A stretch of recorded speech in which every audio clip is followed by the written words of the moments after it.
সুপ্রিয় দর্শক, আসসালামু আলাইকুম। বিএনপি চেয়ারপারসন বেগম খালেদা জিয়ার শারীরিক অবস্থা খুবই সংকটাপন্ন।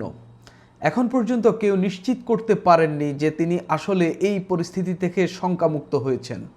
এবং সবচেয়ে উদ্বেগের বিষয় হয়ে দাঁড়িয়েছে যে বিএনপির যে নেতারা কিংবা সরকারের যারা তাকে দেখতে যাচ্ছেন, তারা যে বের হচ্ছেন, তাদের চেহারা দেখা মনে হচ্ছে যে ভিতরে খুব কঠিন কিছু ঘটছে। অর্থাৎ হাসপাতালের ভেতরে বেগম জিয়ার যে শারীরিক অবস্থা তারা শুনছেন বা যেটা দেখে আসছেন, আসলে শারীরিক অবস্থা খুবই খারাপ এবং সেটা তাদের চোখে মুখে ফুটে উঠেছে। বিশেষ করে মির্জা আব্বাস এবং তার স্ত্রী যখন মিডিয়ার সামনে এসেছেন, দুজনেরই কাঁদো কাঁদো অবস্থা, অশ্রুসজ্জল নয়ন, এরকম সেখানেই তারা কথা বলছেন এবং কথা বলতে পারছিলেন না। প্রায় তাদের চেহারা দেখা বোঝা যাচ্ছে আসলে ভেতরে কি ঘটছে। সাবেক স্বরাষ্ট্র প্রতিমন্ত্রী লুৎফুজ্জামান বাবর, তিনিও যখন মিডিয়ার সামনে এসেছেন বা মিডিয়া যখন তার সঙ্গে কথা বলতে গেছেন, তিনিও প্রায় অশ্রুসজ্জল এবং কথা বলতে পারছিলেন না। এবং যারাই বের হচ্ছেন তাদের ফেসের মধ্যে আলাদা এক ধরনের বিমর্ষতা দেখা গেছে। সেই জায়গা থেকে একটা উদ্বেগ ছড়িয়ে পড়েছে যে আসলে ভেতরে কি ঘটছে। বেগম জিয়া সুস্থ হোক, আমরা এটা সবাই চাই। আমরা প্রার্থনা করছি, তার রোগ মুক্তির জন্য আমরা দোয়া করছি এবং এখান থেকে তিনি আমাদের মাঝে ফিরে আসুন, আমরা এটা চাই। এর বাইরেও যদি বেগম জিয়ার কিছু হয়ে যায়, তিনি যদি না থাকেন, কেননা সৃষ্টিকর্তা আমাদেরকে সৃষ্টি করেছেন এবং মৃত্যু অবধারিত, এটা আমরা জানি। যদি বেগম জিয়া না থাকেন, তাহলে বাংলাদেশের রাজনীতিতে কি ঘটবে, বিএনপির কি ঘটবে, এই বিষয় নিয়ে একটু আলাপ করব। যদিও এই আলাপটা আমি কখনোই করতে চাইনি, তারপরেও করা দরকার।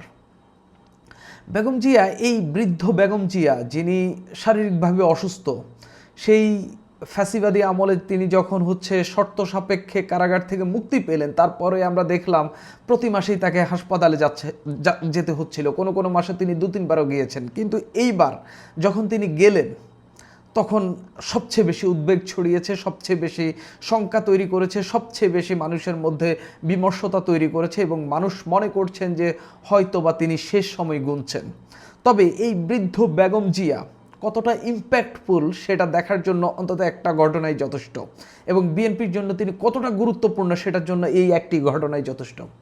আমরা জানি এই অন্তর্বর্তী সরকার ক্ষমতায় বসার পর বিএনপি নির্বাচন চাচ্ছিল এবং বিশেষ করে ডিসেম্বরের মধ্যেই নির্বাচনটা চাচ্ছিল। এটা নিয়ে অন্তর্বর্তী সরকার বিশেষ করে ডক্টর মোহাম্মদ ইউনূসের সঙ্গে এবং বিএনপির সঙ্গে একটা টানাপোড়েন তৈরি হয়েছে। সেই টানাপোড়েন থেকে বিএনপি সংস্কারে বসবে না, সংস্কারে রাজি হবে না, কিসের সংস্কার, এরকম কথাবার্তা হচ্ছিল।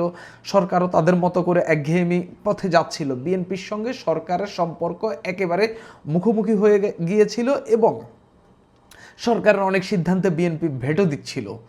এই জায়গায় যখন দুইটা পক্ষের যখন এই সম্পর্কটার অবনতি হলো, বেগম জিয়া স্পষ্টত নির্দেশ দিলেন সরকারের সঙ্গে সম্পর্কটা ঠিক করার। এরপরেই আমরা দেখলাম ডক্টর মোহাম্মদ ইউনূস লন্ডনে যাচ্ছেন, তারেক রহমানের সঙ্গে কথা বলছেন, বিএনপি সরকার যে রূপরেখা দিচ্ছে সেটাতে রাজি হচ্ছে। সব কিছু মিলে বিএনপির সঙ্গে সরকারের সম্পর্ক ভালো হয়ে গেল। সরকার যে ঐকমত্য কমিশন করলো, বিএনপি সেখানে বসলো এবং মোটামুটি অনেক বিষয় ঐকমত্যও করলো, একমত হলো এবং তাদের কিছু কিছু জায়গায় নোট অফ ডিসেন্ট থাকলেও তারা সেই জায়গায় একমত হয়েছে। এটা শুধুমাত্র সম্ভব হয়েছে বেগম জিয়ার জন্য, তার নির্দেশের কারণে। রাজনৈতিক দল হিসেবে এত বড় দল হয়েও শুধুমাত্র দলের প্রধানের একটা নির্দেশে, এই বয়সের বেগম জিয়ার এই নির্দেশের পর বিএনপি সরকারের সঙ্গে সম্পর্ক ঠিক করতে বাধ্য হলো। সেই ক্ষেত্রে সরকারও বেগম জিয়াকে মানতে বাধ্য হলো। যে নির্দেশটা তিনি দিলেন, বিএনপিরও কিছু শর্ত সরকার মানল। এটাতে গেল একটা বিষয়। আমরা দেখলাম এই সরকারের সঙ্গে সেনাবাহিনীর সম্পর্কটার মধ্যে একটা টানাপোড়েন তৈরি হয়েছে। সেনা প্রধানের তাকে নাকি বাদ দিয়ে দেওয়া হবে, আরেকজন নেওয়া হবে, এরকম নানান কথাবার্তা বাইরে চলছিল এবং সেনাবাহিনী নাকি কু করার চেষ্টা করছিল, এরকম কথাবার্তা আমরা নানান জায়গা থেকে শুনতেছিলাম। এক রাইতে তো একবারে লাইলাতুল কু হিসাবেই ঘোষণা করে দেওয়া হলো।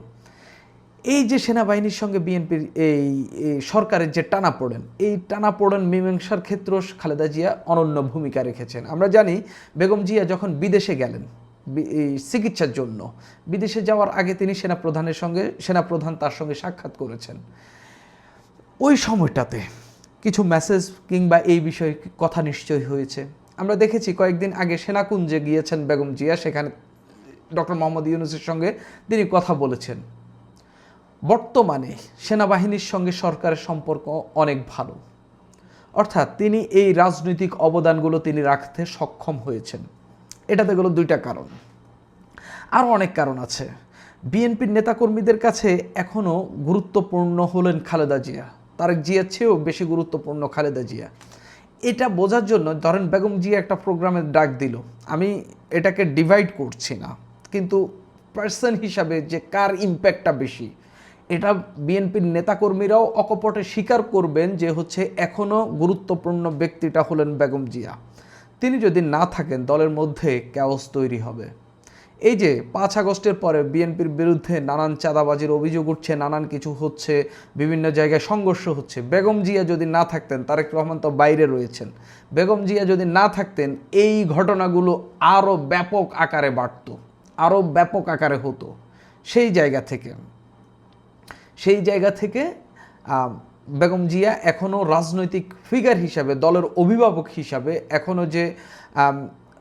এখনও যে আছেন সেটার বড় একটা ইম্প্যাক্ট বিএনপির দলের মধ্যে রয়েছে। এছাড়া বেগম জিয়া যদি না থাকেন, আর যদি কিছু হয়ে যায়, বাংলাদেশের বর্তমানে যে রাজনৈতিক অভিভাবক সেটা হলেন বেগম জিয়া, বাংলাদেশ তার রাজনৈতিক অভিভাবক হারাবে। এবং এই অভিভাবক হারাইলে বাংলাদেশের এই যে সংকটময় যে পরিস্থিতি, এই পরিস্থিতিতে নানান কিছু ঘটে যেতে পারে। এখনও যে কোনো সংকটে বেগম জিয়া যদি একটা কথা বলেন, সেই কথার গুরুত্ব অন্যরকম।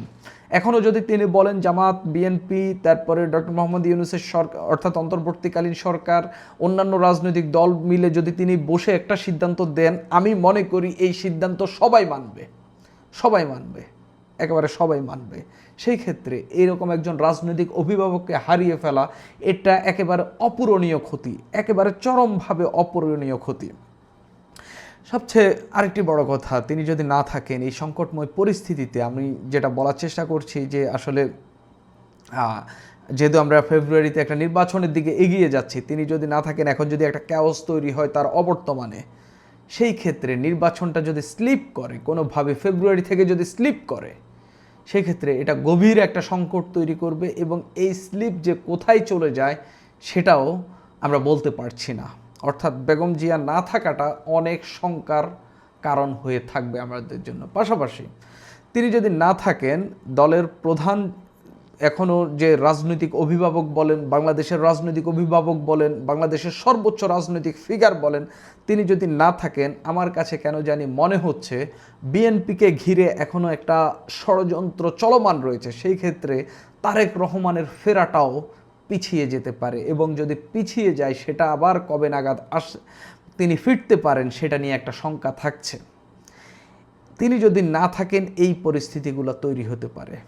বেগম জিয়া কেমন নেত্রী আমরা জানি, আপনাদেরকে নতুন করে বলার কিছু নাই। মেজর জেনারেল জিয়াউর রহমান বাংলাদেশের প্রেসিডেন্ট থাকাকালে তিনি হত্যাকাণ্ডের শিকার হন, এবং তার স্বামীর হাতের গড়া দলের তিনি তার স্বামীর মৃত্যুর 3 বছর পর, মূলত 1 বছর পরেই তিনি বিএনপিতে প্রবেশ করেন। 1982 সালে 81 সালে এই জিয়াউর রহমানের হত্যাকাণ্ড হয়, 82 সালে তিনি বিএনপিতে যোগ দেন এবং 83 সালে বিএনপির সিনিয়র ভাইস চেয়ারম্যান হন। এরপরে তিনি বিচারপতি, তৎকালীন বিএনপি যিনি সভাপতি ছিলেন বিচারপতি আব্দুস সাত্তারের অসুস্থ হয়ে পড়লে তিনি ভারপ্রাপ্ত চেয়ারপারসনের দায়িত্ব নেন। পরবর্তীতে 1984 সালের 10ই মে বেগম জিয়া বিএনপির চেয়ারপারসন হন। চেয়ারপারসন হওয়ার পর আমরা দেখলাম 84 সালে তিনি বিএনপির চেয়ারপারসন হলেন। মাত্র 2 বছরের মাথায় এরশাদ একটা নির্বাচন দিয়েছেন 1986 সালে। এই রকম একজন নেত্রী, একজন গৃহিণী থেকে একটা রাজনৈতিক দলের প্রধান হয়ে মাত্র 2 বছরের মাথায় তিনি সিদ্ধান্ত নিয়ে নিলেন যে এই এরশাদের পাতানো নির্বাচনে বিএনপি অংশগ্রহণ করবে না। আওয়ামী লীগ অংশগ্রহণ করেছিল, জামাত ইসলামী অংশগ্রহণ করেছিল, কিন্তু বেগম জিয়া অংশগ্রহণ করেননি, তার দল অংশগ্রহণ করেননি। তার ওই অনড় ভূমিকার কারণে এরশাদের পতন ত্বরান্বিত হয়েছিল, এবং মাত্র 4 বছরের মধ্যে 90-এর গণ আন্দোলনের মুখে এরশাদের পতন অনিবার্য হয়ে পড়েছিল এবং পতন হয়েছিল। সেই স্বৈরাচারকে ভেঙে দেওয়ার ক্ষেত্রে অগ্রণী ভূমিকা পালন করেছিলেন বেগম জিয়া। হঠাৎ এক গৃহিণী হয়ে গেলেন রাজনৈতিক নেত্রী। এর তো 1 বছর পর তিনি সরকার প্রধান হয়ে গেলেন। কেউ তখনও আশা করেনি, কেউ এই অনুমান করেনি যে বিএনপি 1991 সালের নির্বাচনে জয়লাভ করতে পারে। কিন্তু সবাইকে তাক লাগিয়ে দিয়ে খালেদা জিয়ার নেতৃত্বে বিএনপি সরকার গঠন করে এবং বিভিন্ন সময় তিনি যে রাজনৈতিক সিদ্ধান্তগুলো নিয়েছেন, বিশেষ করে 2001 সালে 4 দলীয় জোট গঠন করা, একেবারে দূরদর্শী চিন্তা ভাবনা ছিল। আর রিপ্লেসমেন্ট এখানে আর তৈরি হয়নি। তারেক রহমান ও খালেদা জিয়ার রিপ্লেসমেন্ট না, খালেদা জিয়া তারেক রহমানের চেয়ে যোজন এগিয়ে বাংলাদেশের সর্বোচ্চ রাজনৈতিক ব্যক্তিত্ব বলে আমি যাকে মনে করি তিনি হচ্ছেন খালেদা জিয়া। সুপ্রিয় দর্শক, এখন এই পর্যন্তই।